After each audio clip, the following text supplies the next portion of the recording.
Welcome to a new video today. We're going to be making my childhood povo meal, which is the essential meal that I had growing up, especially from a refugee family. This was crucial, and it was actually one of the first exposures to Western food. Obviously, I've had better exposures now, but this is going to be something that is super nostalgic for me. I'm going to be remaking this from scratch, but I'm also going to be making this alongside it, just to give you guys like the sort of differences and obviously the quality. Now, when I was younger, this was 20p, which is ridiculous to think that now it's like almost £1. It's 5 times, a 500% increase in inflation. However, it's still one of the cheapest things, and I think it is cheaper than actually making it from scratch, especially in this economy where food is super expensive. Now, to give you guys a reality, now when we were younger, my parents or my grandparents, if we were lucky, we would have Frankfurt sausages added into it as an additional treat. Now that's how povo we were. Now today I'm going to stick to literally the sachet like ingredients, so we won't go away from it. But if you wanted to, you can put any protein like beef, chicken, pork, whatever you wanted into this. And it was super easy. You just make sure that you pre-cook it before adding it to the sauce. Starting off with the scratch recipe, I'm going to be using a lot of garlic here. Between broccoli and cheese, there's not a great deal of flavour between. We will be seasoning it with paprika, mustard and things like that, but just the lone cheese and broccoli, not a great deal of flavour. Now I chopped the broccoli into small bites, including the stalk, leaving the end because it's quite tough.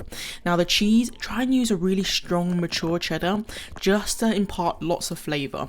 Now I'm going to do the bechamel now. It's fairly straightforward. 1-to-1 part butter and flour. So this is 4 tablespoons of butter, 4 tablespoons of flour. I'll let the butter melt through, and then I'm going to add the garlic. So the garlic will impart lots of flavour here as well. Now, in the ideal world, you'll be doing this at the same time with the broccoli and pasta, but because we're going to be making both recipes up to compare, it's a bit of a weird balancing act, but I started the scratch because I'm going to put it into the oven later on, and I'll show you guys that later. Now, once that melts through, you can start adding the flour. Now, the important part here is not to dry out or burn the flour. So try and do this on low temperature and go slow with it. You'll start to see that the flour acts quite quickly and thickens quite quickly as well. Take it off the heat if you think it's overdue. As always, all the ingredients and measurements will be down below, so please do check this out. Please do, if you remember these, please leave in the comments down below that you have. Leave a broccoli or cheese emoji to let me know that you've actually had it, because I'm so intrigued with this. Was a lot of people's childhood. Now, growing up in the early 2000s, it was so fun making these for yourself as well, because like, you know, self-sufficient, grown up, this is what we had in the pantry. But yeah, leave it down in the comments below, and let's get on with the recipe. Starting off with the pasta, I'm going to cook this to al dente. The last 3 minutes of cooking this, I'm going to chuck in the broccoli. The important thing is about cutting the broccoli. The important thing about cutting the broccoli is that make sure that it's like tiny and diced. Now on the picture, it's quite tiny. I'm not gonna lie to you, it's like little speckled broccoli. In this case, when we're making it fresh, we're gonna put actual broccoli in it so you can actually taste it. That is also down to you guys. You can also change out the broccoli for cauliflower as well if you have cauliflower. Continuing with the bechamel, I'm adding stock first. Now this is chicken stock, but you can actually use pork, vegetable, anything you like, just to add a bit more umami and savouriness to it. Now I've also cooked the pasta and broccoli at low temp so that the pasta is al dente but the broccoli becomes tender. What you don't want is the reverse basically. And now I'm going to drain it and leave it to the side. Once you have added all your stock, there is a bit of opportunity to add a bit more milk just for the creaminess. That is down to you. Now I've added black pepper, paprika and lots of mustard. Those 3 ingredients just make the sauce like extra yummy. And then all the cheese. There is no rule how much cheese there is, but this is around about a 350 gram block. You can add different variety as well if you wanted it to be a bit more gooey or stretchy or whatever. And then once you stir this in, I'll let it sit aside. So just reading the package, there's only 3 ingredients with the exception of the contents of the package. You put in water, milk and butter is optional as well. So that's quite interesting. It makes sense now why I grew up with this, because it was so easily and readily accessible digestible.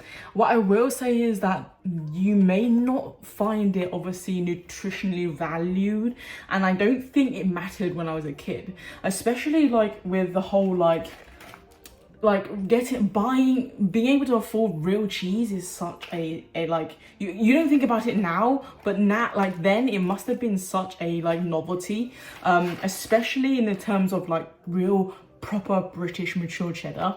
Now I did do some research here, so I did a little research. Now, I said early on that this was 20p when I was growing up. Now it's 90 to £1. So it's gone up by 5 times. But I wonder what the ingredients were then and how much it would cost to put it together versus now. So on average, if you were to make it from scratch, then in the early 2000s, it would be around about £3. Now, £3 is taking into consideration that you had the other ingredients. So say, for instance, like, you wouldn't be buying the garlic powder just for this instance. For instance, you wouldn't buy the garlic powder for this one particular meal. You would have had it across multiple like usages, so it would have been like the spread cost would have been 1 or 2 pennies.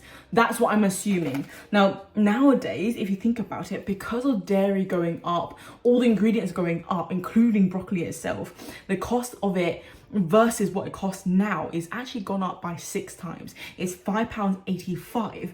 So what it used to cost was £3-ish. Now it's almost £6, so it's doubled. So to be fair, as a person who's just buying one meal, I think the sachets per meal, so it serves 2, so 2 people could be eating this. It's not too bad for 90p. Over the time, it's gone up. I mean, yes, the cost doubled, £3 to like £6, but just talking about like, if you were also in the same salary as you were then, this 90p feels like a very small price to pay versus the £5, which would have bought you like other things like meat, egg and stuff like that. So yeah, it kind of makes sense. It's kind of crazy though, if you think about it. £6 for just pasta, cheese and broccoli and milk and butter. Like, those are your essential ingredients that you have in your like fridge most of the time. I think I do. £6 quite a lot. Even then, £3 for all those things seemed not as dear, but also quite expensive, because pasta nowadays, or even simple ingredients like broccoli, cost quite a lot. But to give you perspective, it's still value for money depending on how much you need as well, because this only serves 2. So there's some checks and balances. It's quite interesting. Let's make this up now. Okay, on the left is the scratch recipe, and on the right it's the bachelor's recipe, and we're just going to put this together now. Now I'm going to add the sauce on the left, but on the right we're heating up 3 of the ingredients: water, milk and butter, and then we're going to add the package in before returning it back to its heat.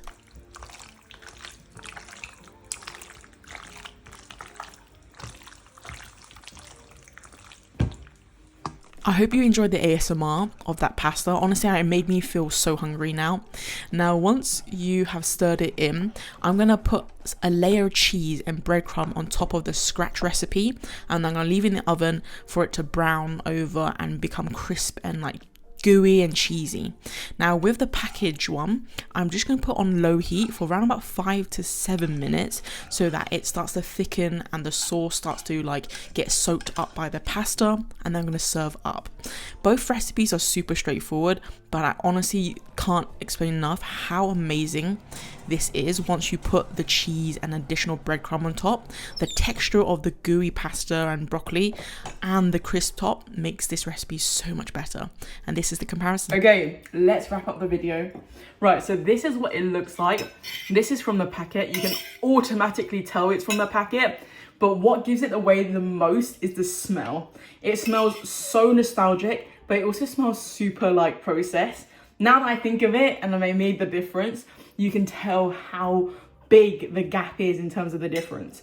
Now, a little bit drier, which is interesting, whereas this, look how indulgent that is.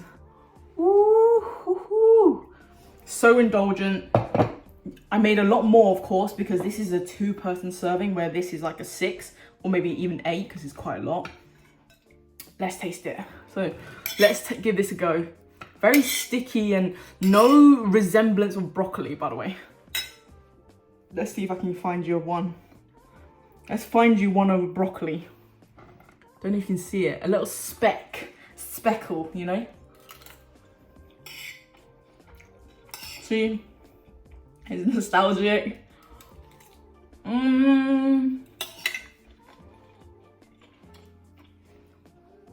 For nostalgic sake, it was 10 out of 10. Flavor is diabolical. When you taste the real thing, this tastes so crap. Let's give this a try. I already have, but this is from the oven though. Let's not play with it too much. Look at that.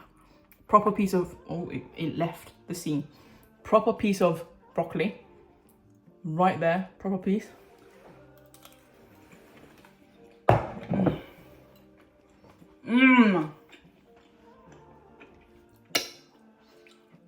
It's knocked my glasses off good.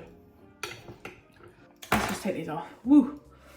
It's so good, so yummy, super fresh, loads of broccoli, and the texture of the cheese and the like crumbs on top. So worth it. How funny. Nostalgia allows you to forfeit and compromise on so much of the ingredients just because of the taste and the look. But yeah, good quality food really does trump it, because I'd keep making this. But sometimes I do crave this. Like you long that memory as a child. This is the one. Thank you for watching the video. I hope you enjoyed this one. I love recreating like memory food because it's so important. Food is like one of the most important things in terms of like making or like drawing out memories and comfort food and stuff like that. Leave a comment down below your nostalgic childhood snack or food and what I should remake next time. I'm gonna love you, leave you. Thank you for watching. Mwah.